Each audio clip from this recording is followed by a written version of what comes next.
Tamil Nadu Honorable Governor has walked out without reading the speech prepared by the state government. It is not the first time that is happening. Frequently,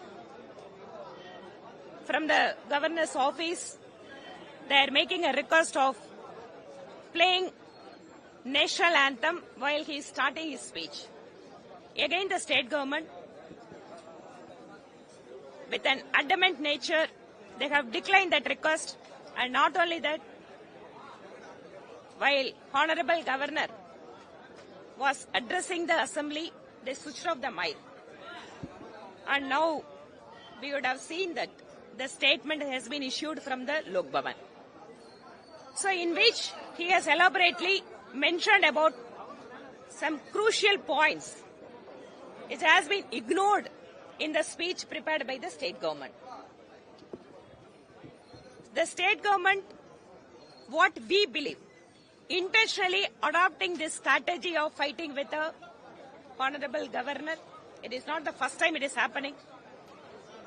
And after Governor left Assembly, our Honorable Chief Minister has read out the prepared statement by saying that the customary right of the Assembly has been broken by the Honorable Governor and they are not accepting it. And above all, he has ridiculed the position of the Governor by saying the saying of Aattukku Dadi.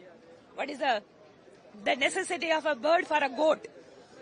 When they were in the opposition party leader, they need Raj Bhavan, they need Governor for all their problems. When they are in the ruling party, they used to adopt the same technique of criticizing the governor's office. And apart from that, Honorable CM is mentioning about that all over India, they want to mobilize the political parties to move a resolution in the parliament by bringing an amendment of removing this tradition of reading the speech by the Honorable Governor. Of course, what is their strength in the parliament, everyone knows about it. So what is this? It is purely a political thing that they want to do it in Tamil Nadu by way of opposing governor. They want to create a situation as if that somebody is dominating the rule of Tamil Nadu. So the DMK, to hide all their failures and their misadministration and their corruption, the government is facing serious corruption charges against the minister, against their sitting ministers.